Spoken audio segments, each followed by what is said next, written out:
Presentamos Vertiente de Opinión, un programa producido por el periodista Mario Emilio Pérez.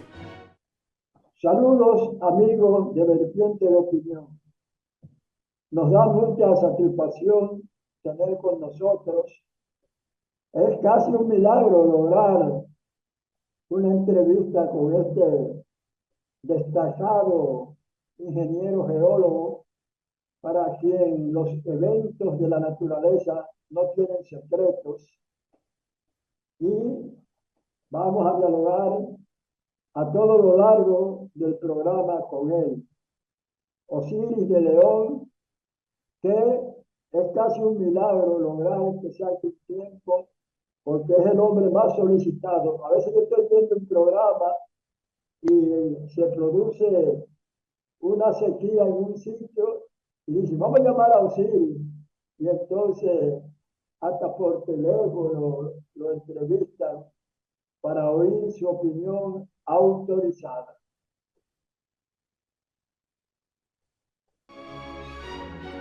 Presentamos Vertiente de Opinión, un programa producido por el periodista Mario Emilio Pérez. Bien, de inmediato vamos a iniciar este conversatorio con este destacado profesional de la geología, Osiris de León. Osiris, ¿por qué los expertos como usted en el desarrollo de comportamientos ciclónicos pueden predecir la cantidad de tormentas y huracanes que se entienden y de acuerdo a lo que se vaticina por ustedes, se inician desde el 1 de junio y este programa lo estamos grabando viernes 31 y se extiende hasta el 30 de noviembre. ¿De qué manera pueden hacerse esas predicciones, a veces con una exactitud en cuanto al número de esos eventos?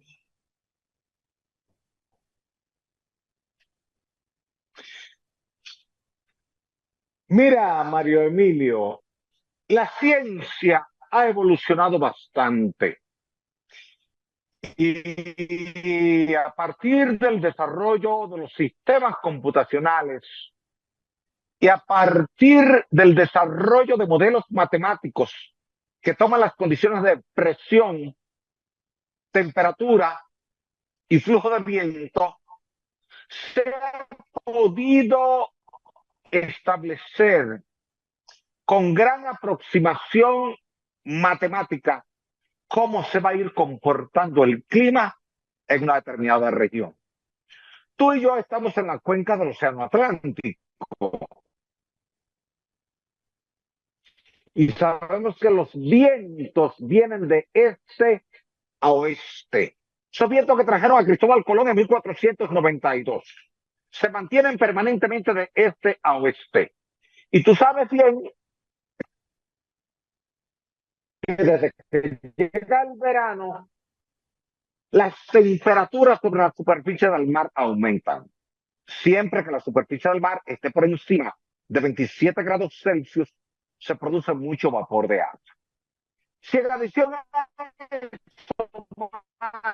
eso, tú tienes el fenómeno de la niña en desarrollo, que implica mucha humedad del aire en la cuenca del Atlántico, tienes ahora dos factores. Primero, la alta temperatura. Se espera que para este año 2024 sea la mayor registrada en toda la historia de registros de la humanidad. Es decir, que desde que la humanidad lleva registros de temperaturas, a partir de 1880, las temperaturas más altas fueron las que se registraron en el 2023 y se espera que en el 2024 superemos las temperaturas del 2023. Eso va a producir mucho vapor de agua. Además del fenómeno de la niña, que tiende a multiplicar la cantidad de fenómenos en un año determinado, eso te da el pronóstico que está estableciendo la NOAA, que es la Administración Nacional Oceánica y Atmosférica de Estados Unidos, que te acaban de decir en la presente semana que para este año 2024 tenemos que esperar entre 17 y 25 tormentas nombradas, cuando normalmente la NOAA en un año regular te dice que esperes entre 13 y 14 tormentas. Eso quiere decir que para este año 2024, en términos matemáticos, en términos probabilísticos, en términos meteorológicos, tú vas a esperar el doble de fenómenos meteorológicos que normalmente tú esperas cada año, con la posibilidad de que la mitad de esos fenómenos, es decir, entre 13 y 8 puedan alcanzar la categoría de huracanes, y que de eso la mitad pueda alcanzar la categoría de huracanes mayores, por encima de 3, en términos de la escala Saffir-Simpson. Eso quiere decir que los gobiernos nacionales en toda la cuenca del Atlántico, Antillas Menores, Islas Vírgenes, Puerto Rico, República Dominicana, Haití, Jamaica, Cuba, la Florida, el Golfo de México completo y la costa este de Estados Unidos, más los alcaldes de cada demarcación, tienen que comenzar desde junio, desde ahora, con sus planes preparativos. No esperar a que el Centro Nacional de Huracanes de Miami te anuncie que se está formando un fenómeno, o que la NOAA te haga una advertencia de un fenómeno, sino que desde ahora comencemos todos los alcaldes y todos los gobiernos en toda la región del Caribe con los preparativos, porque este puede ser un año dramático, tanto así que la NOAA plantea que por primera vez en su primer pronóstico ciclónico del año se presenta la posibilidad de que se formen hasta 27 tormentas, y eso es para prestarle atención de forma obligatoria en toda la región. He visto, Osiris, que de acuerdo a lo que tú dices de esas instituciones, una de ellas, según tu expresión, localizada en Miami, dice que de esas 25 posibles eventos ciclónicos, solamente 6 podrían tener alguna fuerza devastadora mayor. Así es. Si te plantean que entre 4 y 8 de esos fenómenos puede alcanzar la categoría de huracán mayor, tú estás hablando de vientos por encima de 200 kilómetros por hora. Con vientos de 200 kilómetros por hora tú puedes tener muchos años tendidos eléctricos.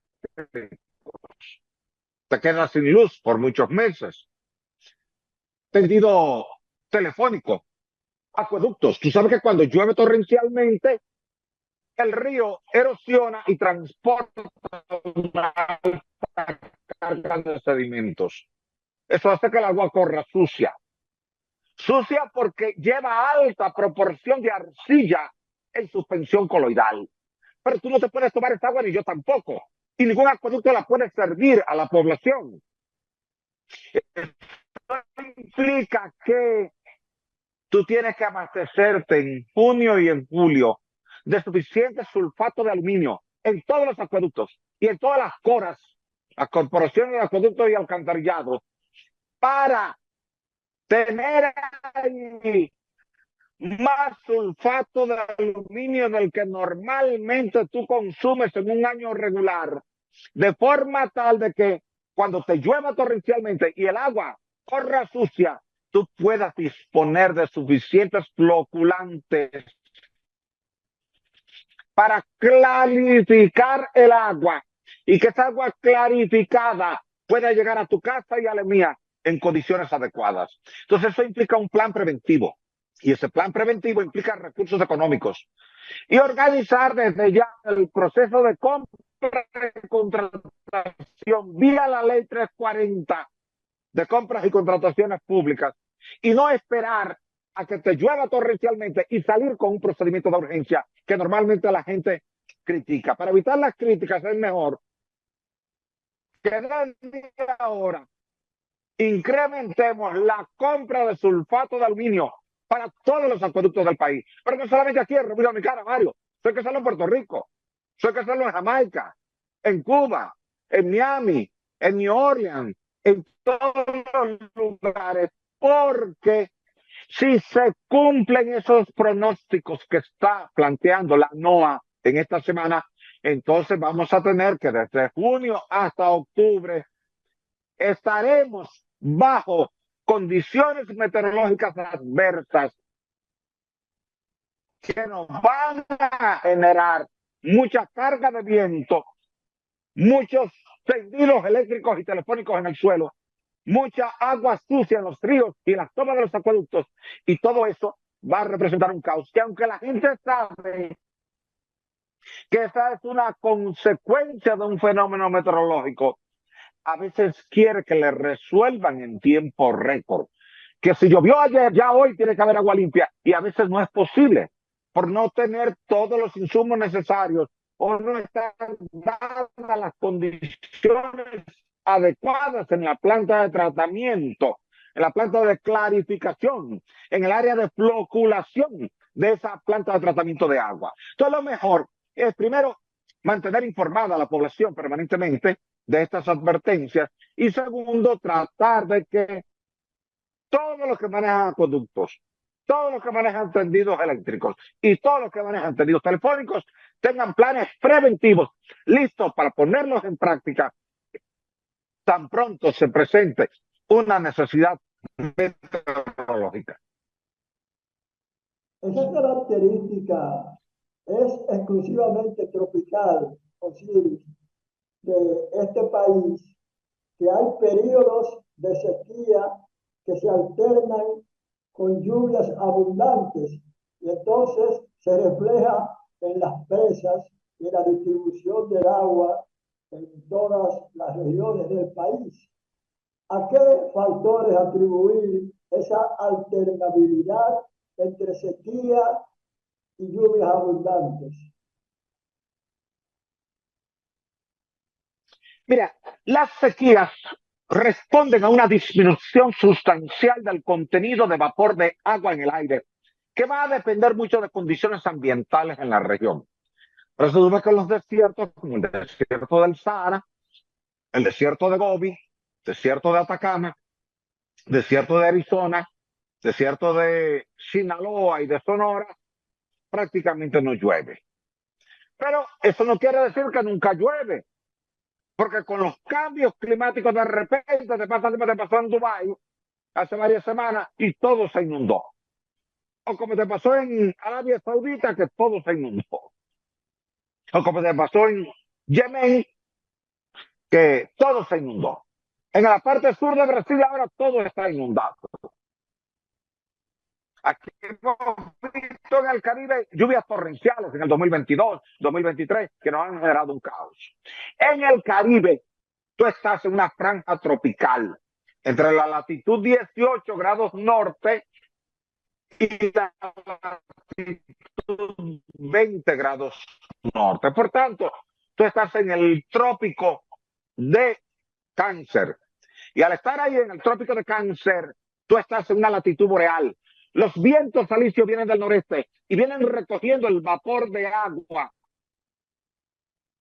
que se produce por la evaporación en la superficie del mar cuando llega la radiación solar. En el trópico es donde más radiación solar llega de forma directa a la superficie del mar y es donde las aguas están más calientes. Por eso es ahí donde se produce más vapor de agua y es donde se producen más cambios en las condiciones atmosféricas. Por eso es más variable la condición en el trópico que en las franjas nórdicas. En el trópico tú puedes tener una lluvia torrencial de 1 hora, 2 horas, 3 horas y pasa.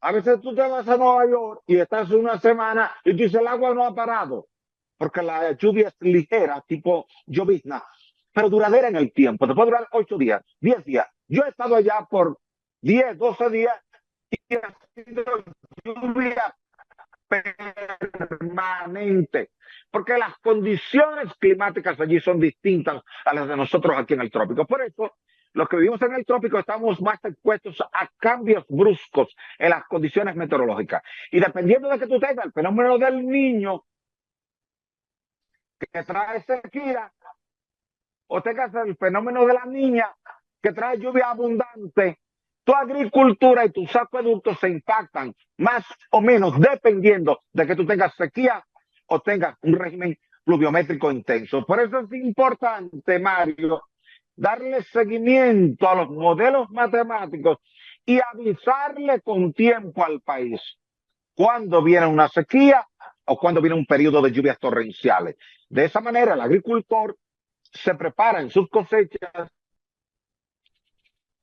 El ciudadano que vive cerca de ríos, arroyos, para sus proyectos, se prepara de forma anticipada. Creo que en poco tiempo tendremos algún sistema que le va a permitir a cada ciudadano saber con precisión y con antelación cuándo comienza la próxima sequía y cuándo comienza la próxima estación lluviosa en función de modelos matemáticos muy precisos que se alimentan a supercomputadoras y hacen cálculos matemáticos con millones de interacciones por milésima de segundo que te permiten a ti saber cómo se van a comportar las condiciones meteorológicas en los meses subsiguientes.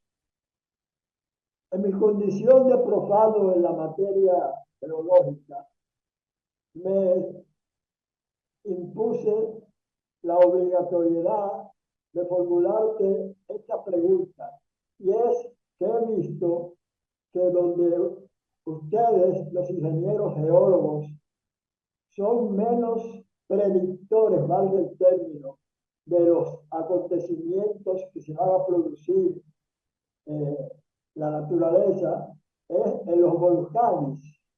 Por ejemplo, yo recuerdo que un costarricense, amigo de Iberice, mi esposa, de ir a destiempo, y mío, nos dijo que en Costa Rica las erupciones volcánicas eran frecuentes. Y yo dije, y entonces, como ellos las asmática afecta. Dice, no necesariamente. La pregunta es, ¿cómo se puede predecir con mínima exactitud la erupción de un volcán, que a veces van acompañadas de deslizamiento de zonas montañosas?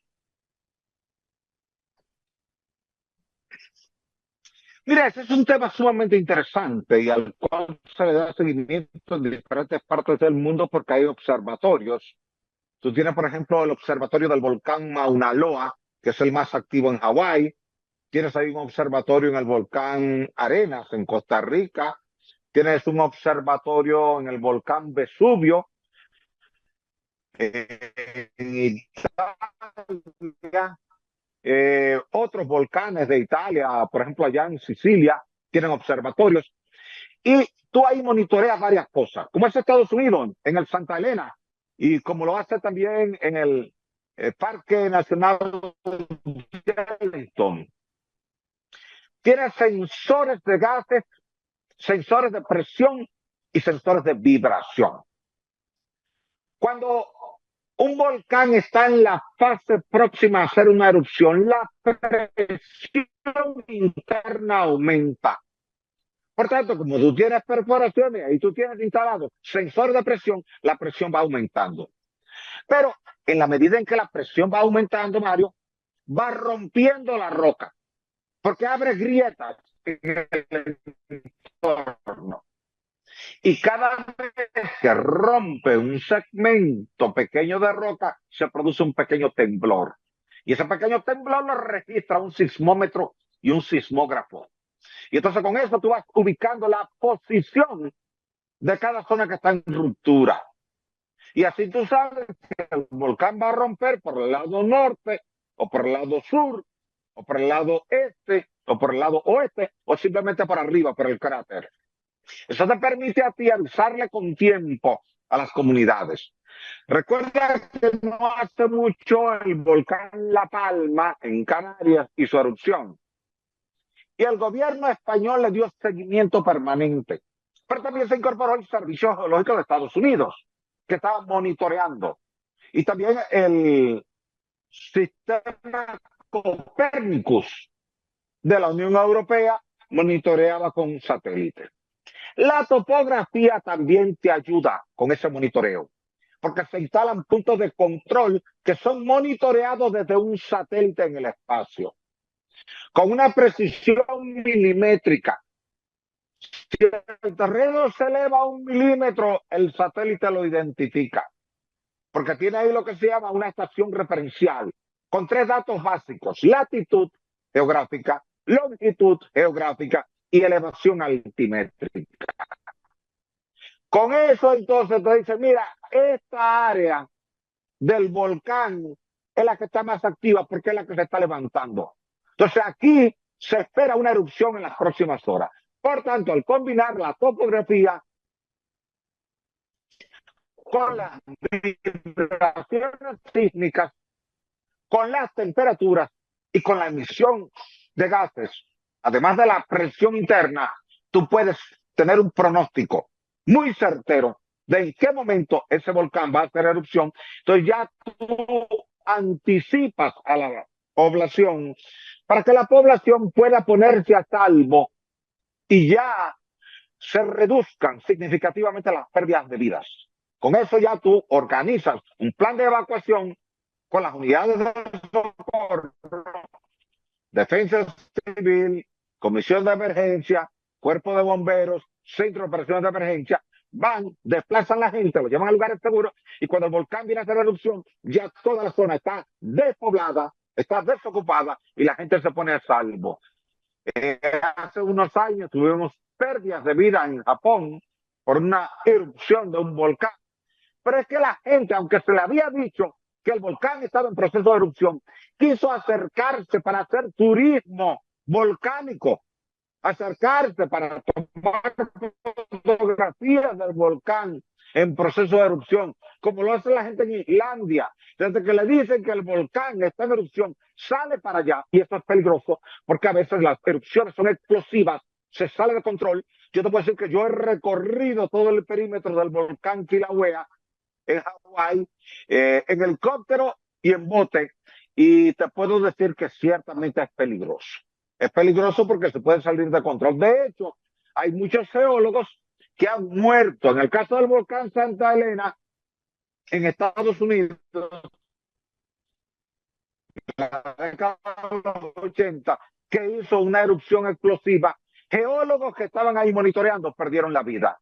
Y en el caso de Colombia, geólogos que estaban explorando un volcán que teóricamente estaba tranquilo, pero hizo una explosión súbita. Los gases y las cenizas les asfixiaron. Por tanto, hay que tener cierta cautela, Mario Emilio, con esas observaciones cercanas a un volcán que está en proceso de erupción, porque la situación se puede salir de control. Recordemos a Pompeya y Herculano en Nápoles, en el año 79 de nuestra era, que quedó narrado en aquellos textos de Plinio el Joven, cómo hizo erupción ese volcán súbitamente y cómo sepultó toda la ciudad de Pompeya y toda el área de Herculano, porque el cúmulo de ceniza fue extraordinario y la gente hasta se olvidó de que esos pueblos existían, hasta que en el siglo XX, excavando, volvieron a los encontrar. Que hay que tener cierto cuidado y cierta prudencia con acercarse a esos volcanes que están en proceso de erupción. Bueno, ahora que tú explicas, Osiris, con la precisión y facilidad positiva que te caracteriza, yo que tenía una idea de que los volcanes no eran tan peligrosos, veo que sí, porque tú has citado varios y con efectos a veces que han recaído sobre expertos que lo estaban observando, examinando, investigando. Eso es así. Ahora bien, Osiris, el cambio climático, ese es un tema que el que te entrevista a ti no puede evitar formularte la interrogante. He leído que paradójicamente los países que son poderosos de forma económica han mostrado apatía, indiferencia para enfrentar un fenómeno que eventualmente puede equivaler casi a una bomba, ¿verdad?, nuclear, con un efecto parecido a la extinción que produciría ese instrumento bélico. La pregunta es, ¿qué se está haciendo y qué se podría hacer para que ese fenómeno del cambio climático no sea tan devastador como se perfila? Mira, Mario, desde el año 1993, el IPCC, que es el Panel Intergubernamental para el Cambio Climático, que es el brazo científico de la Organización de las Naciones Unidas, que trabaja exclusivamente el tema del cambio climático, está alertando de que los altos niveles de dióxido de carbono que estamos colocando en la atmósfera están bloqueando la salida diurna de la radiación ultravioleta y que el planeta se está calentando. En principio se planteaba que podíamos alcanzar un incremento de temperatura de 1.5 grados Celsius por encima de la media histórica para el año 2050. Lamentablemente, Mario, ese 1.5 grados Celsius de incremento de temperatura por encima de la media histórica se alcanzó en el año 2023. Quiere decir que 27 años antes de los 5 grados Celsius de incremento. Tal y como tú dices, los principales emisores son China, número 1, Estados Unidos, número 2, Rusia, número 3, India, número 4, Japón, Corea del Sur. No están haciendo lo necesario, ni siquiera lo mínimo, para reducir las emisiones, porque hay un dilema entre economía, medio ambiente y cambio climático. Cada uno de los países dice, bueno, para yo poder reducir a la mitad mis emisiones de dióxido de carbono, tengo que o paralizar la mitad de mi industria, que me saca de competencia a los mercados, o hacer transformaciones profundas en mis sistemas productivos y tengo que hacer una alta inversión que también me saca de los mercados.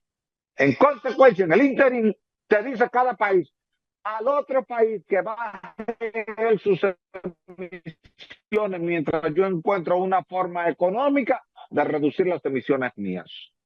Y en ese interín, yo espero que lo hagas tú esperas que lo haga Juan, Juan espera que lo haga Pedro, Pedro espera que lo haga yo, y estamos dándole la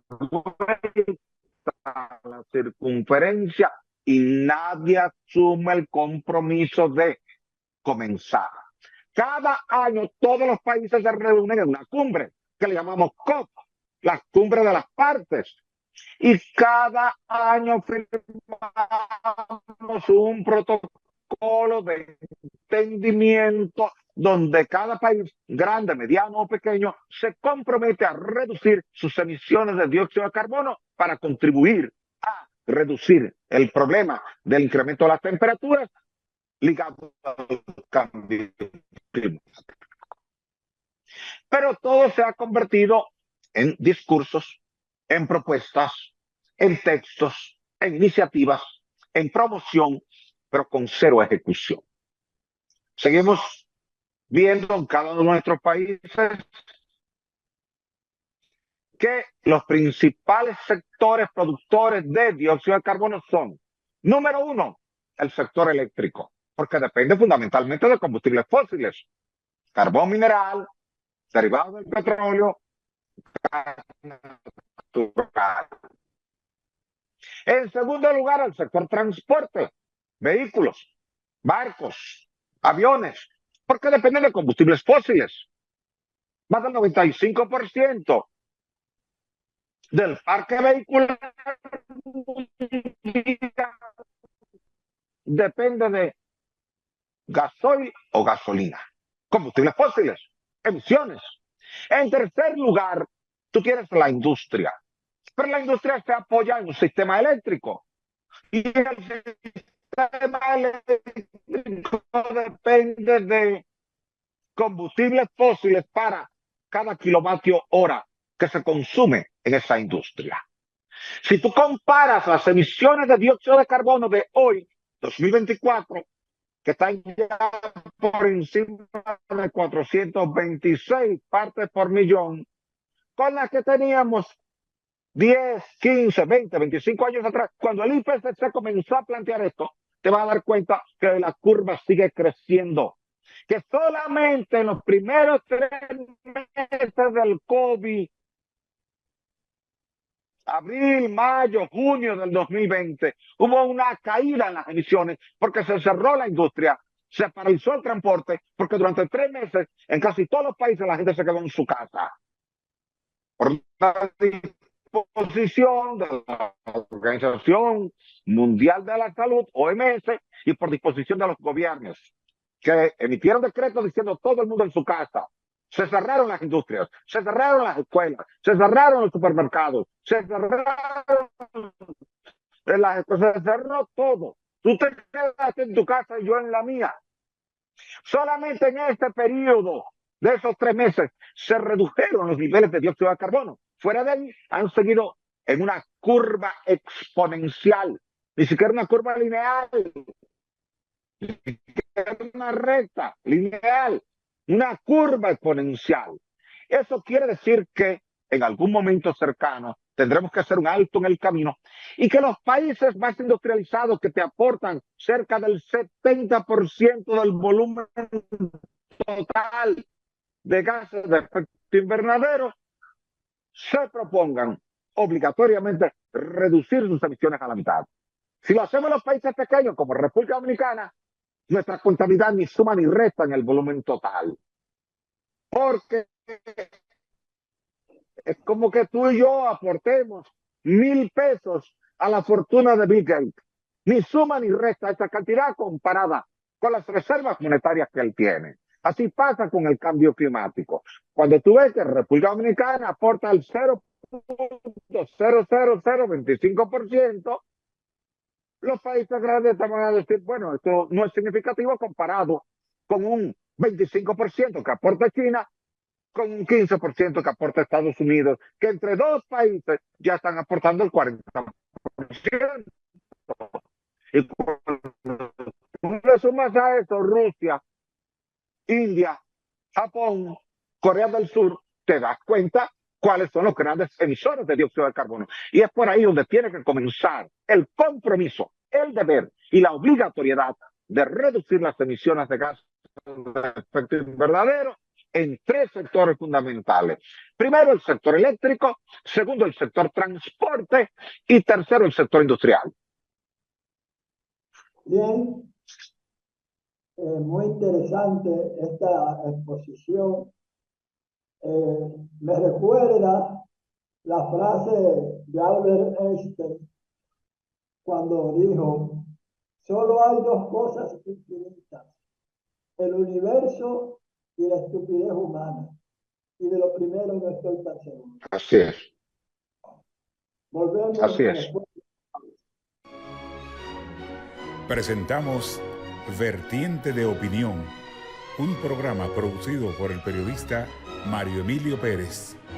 Bien, este destacado profesional de la ingeniería geólica también es un hombre que sigue con interés el camino peligroso que está llevando la humanidad a través de los conflictos bélicos que están sacudiendo el universo. Osiris, ¿qué te dice a ti por qué la Organización de las Naciones Unidas parece total y absolutamente ineficientes para enfrentar conflictos bélicos cuando antes, que no tenían tantas naciones armas nucleares, pues fácilmente enfrentaban esos conflictos y los solucionaban muchas veces mediante el diálogo? ¿Tu opinión?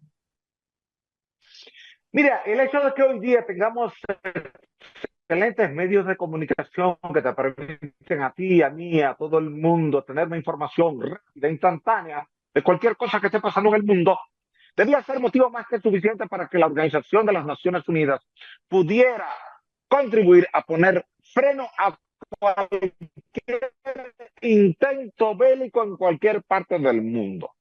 Lo que hemos visto, por ejemplo, la guerra entre Rusia y Ucrania, que en principio Vladimir Putin la calculó para 72 horas y el tiempo demostró que estaba equivocado y que todavía le faltan muchos meses a esa guerra y quién sabe cómo puede derivar en otros países vecinos a Rusia, porque Rusia ha amenazado a algunos países vecinos como Finlandia, a veces ha amenazado a Alemania, a Francia, a Italia. Entonces, nadie quisiera que hoy día esto pudiera derivar en un conflicto mayor si la diplomacia internacional fuera capaz de mediar. Yo creo que ya no estamos en la Edad Media donde un país entendía que podía extender la territorialidad invadiendo a un país pequeño o menos armado o menos robusto en términos del tamaño de su ejército. Ya no estamos en los tiempos antes de Cristo de Alejandro Magno, que salía a conquistar toda Asia Menor y toda la zona perimetral al mar Mediterráneo. Yo creo que ya hoy día los países, indistintamente de que sean grandes o pequeños, tienen legítimo derecho a vivir en paz y en tranquilidad. Porque yo te garantizo, Mario Emilio, que la inmensa mayoría de la gente de Rusia, de Ucrania, de Israel y de Palestina quieren vivir en paz. La inmensa mayoría quiere ir a su trabajo cada día, llegar tranquilo a su casa al final de la jornada laboral, compartir con su esposa, sus hijos, su padre, compartir con sus amigos. La hermosa tranquilidad que tenemos tú y yo de hablar aquí en este programa hoy día. Tú bajo un escenario tranquilo, yo bajo un escenario tranquilo. Todos quisiéramos que ese fuera el escenario diario en todas partes del planeta Tierra. Pero hay personas que no disfrutan la paz, pero disfrutan la guerra. Y buscan siempre un motivo para que haya una guerra. Nunca entendí el motivo de Vladimir Putin de llegar a invadir unos territorios vecinos de Ucrania por entender que allí se estaba manejando la situación como si fuese los tiempos de Adolfo Hitler, que nunca lo vi ni entendí que fuera así. Pero era un motivo de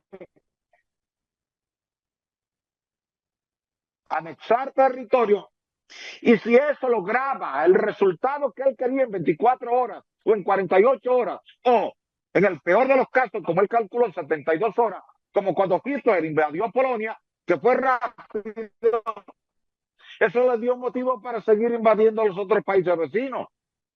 En la medida en que un país grande invade a un país pequeño y lo logra hacer en corto tiempo, se siente envalentonado para seguir invadiendo otros territorios vecinos y pequeños para extender la territorialidad sin necesidad. Rusia es el país, junto con China, que tiene más extensión territorial, prácticamente el doble de la extensión territorial de Estados Unidos y de Canadá. Por tanto, ¿cuál es el empeño de anexarse pequeños territorios vecinos que anteriormente pertenecían a lo que era la ex Unión de Repúblicas Socialistas Soviéticas? Un ego personal de decir, yo le devolví a mi país la grandeza que tenía en el pasado, cuando todos estos territorios, de extremo a extremo, eran nuestros.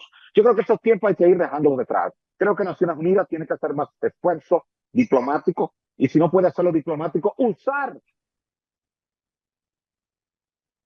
métodos coercitivos que obliguen a que todos respetemos la territorialidad del vecino, que todos vivamos en paz, y que muy por el contrario, que en lugar de yo agredirte a ti como país, yo me acerque a ti a colaborar contigo en planes de agricultura, en planes industriales, en planes de turismo, en planes de urbanismo, en planes de minería, en planes ambientales, en planes de acceso al agua potable, para que nos logremos desarrollar entre todos y que los países que no tienen mucha tecnología puedan recibir parte de la tecnología de los países industrializados, ricos, que tienen recursos para desarrollar esa tecnología, y que de esa forma los países todos puedan mejorar sus condiciones de vida, y que cada ciudadano al final de cada día pueda decir, yo estoy mejorando mis condiciones de vida. ¿Qué opinas, Osiris, ya en los 4 o 5 minutos que nos quedan, acerca de la situación política dominicana, porque sé que eres dirigente de un partido? ¿Tú piensas que el hecho de que una de las organizaciones haya logrado un triunfo en todas las áreas, presidencial, municipal y congresional, hace que la democracia sea un poco menos efectiva que antes de ese evento electoral?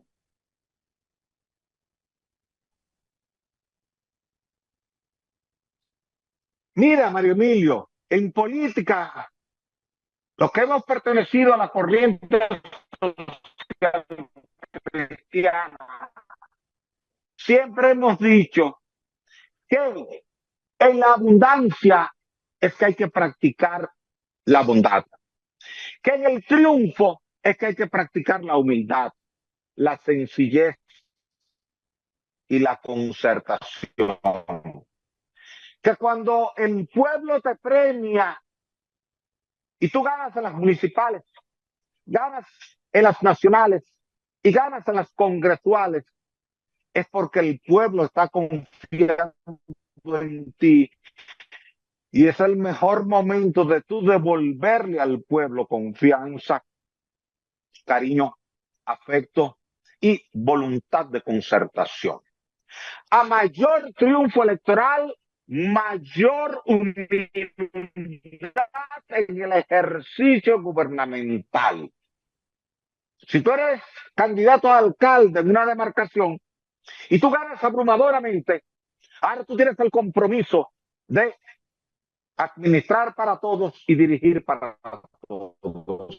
Quiere decir que yo creo que hay una excelente oportunidad para el gobierno del Partido Revolucionario Moderno de establecer concertación con todos los partidos y la obligatoriedad de todos los partidos de oposición de llegar a acuerdos con el gobierno, en el entendido de que si la población votó mayoritariamente por el PRM, es porque tiene confianza en el PRM, y esa confianza hay que transmitirla ahora transversalmente a toda la sociedad dominicana, pero con mucha humildad.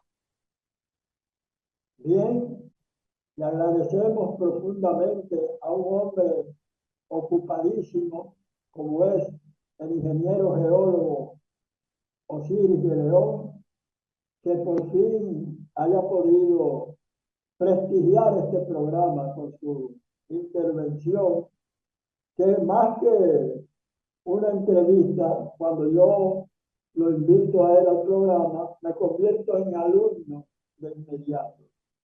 A ustedes las gracias. Recuerden que Vertiente de Opinión se transmite domingos de 9 a 10 de la noche a través del canal del Sol, frecuencia 6, tanto en Claro como en Altiz, y que luego, a partir del lunes, en YouTube, de manera indefinida.